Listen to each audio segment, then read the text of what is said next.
आज देश में जो सबसे बड़ा मुद्दा चल रहा है वो नीट की परीक्षा का मामला है। और आप सब जानते हैं कि इस परीक्षा के विवादित होने के कारण लाखों करोड़ों लोगों को, खासकर नौजवानों को बहुत बड़ा सदमा लगा है।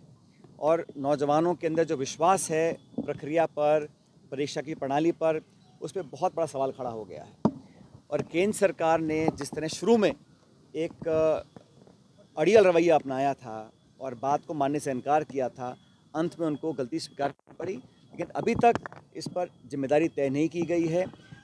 इस तरह का विश्वासघात, इस तरह का लीपापोती कर कर बचाव करना, ये मैं समझता हूँ शोभा नहीं देता। और नीट वाला इशू है, बाकी जो परीक्षा कैंसिल करी गई हैं, लगातार लोगों में भ्रम फैल रहा है कि हमारा भविष्य सुरक्षित नहीं है। और इस देश में आज रिकॉर्ड अनएम्प्लॉयमेंट है। आज़ाद भारत के इतिहास में सबसे ज़्यादा अगर आज कहीं बेरोज़गारी है, शिक्षित बेरोज़गारी है, तो आज के समय पर है। उसका समाधान ढूंढने के लिए सरकार को काम करना चाहिए था। ये वो सरकार है चुनाव लड़ने से पहले अपने 100 दिन की योजना बना रही थी और ये इतना ओवर कॉन्फिडेंस में काम कर रहे थे। लेकिन जो सबसे महत्वपूर्ण हमारे समाज का हिस्सा है, नौजवान वर्ग है, उनके साथ उन्होंने एक तरह से विश्वासघात किया है। तो इस पर उन्हें पूरी कार्रवाई करनी चाहिए और संकोच नहीं करना चाहिए। कोई कितना बड़ा व्यक्ति भी हो, लेकिन इसकी तह तक पहुंचकर जो लोग इसलिए जिम्मेदार हैं उस पर कार्रवाई करनी चाहिए और लोगों को आश्वस्त करना चाहिए। मुझे लगता है कि सदन के अंदर न सिर्फ राहुल गांधी जी, लेकिन समूचा विपक्ष इस बात को उठाएगा। और ये बात पॉलिटिकल नहीं है, क्योंकि इतने बड़े पैमाने पर इतना बड़ा घपला पहली बार हुआ है और अलग अलग तथ्य सामने आ रहे हैं। जांच के बाद और तथ्य सामने आएंगे, लेकिन सरकार को इस पर पूरी ओवरसाइट रखनी चाहिए और समय समय पर जनता को सूचित करना चाहिए कि उन्होंने क्या कार्रवाई करी है। जहाँ गलती है उसको स्वीकार करना चाहिए। और ये बहुत बड़ा मैं समझता हूँ सरकार से लैप्स हुआ है, जिस तरह नीट की परीक्षा का जो प्रकरण सामने आया है और बाकी जो परीक्षाओं को कैंसिल किया जा रहा है, उस बात का प्रतीक है कि कहीं ना कहीं सिस्टमेटिक फेलियर है।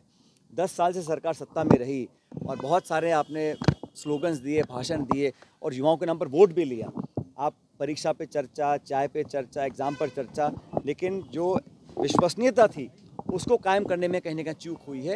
इसकी पूरी जिम्मेदारी केंद्र सरकार की है, उनको लेनी चाहिए और करेक्टिव एक्शन बहुत जल्द देना चाहिए। सर, 5 बाई इलेक्शन होने राजस्थान में, क्या स्थिति रहेगी? इंडिया अलायंस रहेगा या फिर? हम लोग हमेशा से एक दूसरे से बात करके चुनाव लड़े हैं। इंडिया अलायंस पहले भी मजबूत था, आज भी मजबूत है और आने वाले समय में और मजबूत होगा। जहाँ जहाँ चुनाव होंगे वहाँ पहले से ही हम लोग अपने सीट जीते हुए थे। इस बार हम और अधिक मार्जिन से सीट जीत कर आएंगे, क्योंकि राज्य सरकार का पिछले कुछ महीनों का जो कार्यकाल है, जो प्रदेश में हालात बने हुए हैं बिजली के, पानी के, तो परेशान है और सरकार में कहने का उलझन मुझे दिखती है।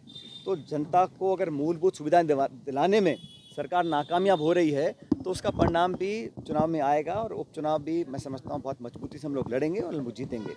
और अभी जो कार्रवाई हुई है कोटा में, पॉलिटिकल पार्टी परमिशन लेने के बाद अपना आंदोलन कर रही है। और आंदोलन किसके लिए कर रही है? बिजली पानी के लिए कर रही है। तो बजाय इसके कि जनता को राहत दें, इस प्रकार की आक्रामक कार्रवाई करना प्रमुख विपक्षी पार्टी के साथ, प्रदेश अध्यक्ष के साथ, नेता प्रतिपक्ष के साथ, मैं समझता हूँ ठीक नहीं है। क्योंकि परमिशन के बाद वो और धरने पर जो हम लोगों ने बात रखी उसका संज्ञान लेकर जनता को सुविधा देने का काम सरकार को करना चाहिए। बजाय इसके कि हम बिजली पानी की राहत दें, हम अपने विरोधियों पर आक्रमण करें, उन पर FIR रजिस्टर कर लें। तो ये राजस्थान में इस प्रकार का माहौल पहले कभी हुआ नहीं है और होना भी नहीं चाहिए और ये ठीक नहीं है। और मुझे लगता है कि इस पर कहीं ना कहीं सरकार का जो काम करने का तरीका है वो भी सवाल निशान में आकर खड़ा होता है। सर, ये मछली वर्जन है जो DNA की जांच की बात की राजकुमार दोष को लेकर,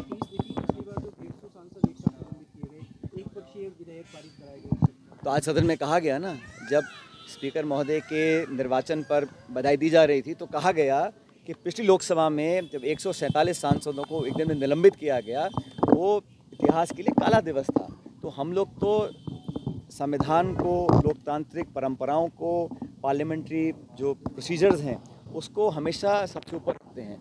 और जैसे मैंने कहा, मैं उम्मीद करता हूं कि इस वाले कार्यकाल में उस प्रकार की घटनाएं नहीं होंगी, सबको बोलने का मौका दिया जाएगा। और विपक्ष का संख्या बल जो आज है वो पिछले लोकसभा से बहुत ज़्यादा है। मतलब बहुत सारे लोगों ने इंडिया अलायंस को वोट डाला है और सत्ता पक्ष में विपक्ष में कोई बहुत ज़्यादा गैप नहीं है। इसलिए मनमानी तरीके से काम करना, एक तरफा कार्रवाई करना, मनमानी अपनी जबरदस्ती करना, उस प्रकार की कार्रवाई मैं समझता हूँ पास सरकार नहीं कर पाएगी। उसका ध्यान भी मुझे लगता है स्पीकर महोदय को रखना चाहिए। केजरीवाल जी को सीबीआई ने वापस से अरेस्ट किया है और 5 दिन का रिमांड दिया। कि मैं कह रहा हूँ ये तो कोर्ट की कार्रवाई है, लेकिन सब समझ रहे हैं कि पिछली सरकार के कार्यकाल में जो दमनकालिक अपनी नीतियाँ अपनाई थीं उसमें एजेंसी का दुरुपयोग किया गया था, और शायद ही कोई भारत सरकार की एजेंसी थी जिसका दुरुपयोग नहीं किया गया। लेकिन इस चुनाव के परिणाम से सरकार को जनता ने आईना दिखाया है कि आप बेवजह सरकारी एजेंसी का दुरुपयोग नहीं करिएगा और लोगों को दबाने का, विपक्ष की आवाज़ को कुचलने का काम सरकार नहीं करे। ये संदेश स्पष्ट है, और मैं मानता हूँ कि इस लोकसभा चुनाव में सरकार का निर्माण होना, हार जीत होना, आंकड़े आना अलग बात है, लेकिन जो सबसे बड़ा संदेश है वो संदेश ये है कि स्टेट पावर का, स्टेट एजेंसीज़ का, सरकार की ताकत का धड़ल्ले से जो मिसयूज़ किया गया, जो लापरवाही से उसका मिसयूज़ किया गया, उस पर अंकुश लगाने का काम सरकार को करना चाहिए। और जनता ने ये भी कहा, विपक्ष ने कहा कि संविधान की जो मूल भावनाएं हैं उसको कहीं ना कहीं ठेस पहुंचाने का काम ये सरकार कर सकती है। जनता ने इंडिया अलायंस और कांग्रेस के तमाम विपक्ष के नेताओं को आपने देखा होगा, हम सब ये बात बोल रहे थे, हमारी बात को बहुत हद तक लोगों ने स्वीकार किया है।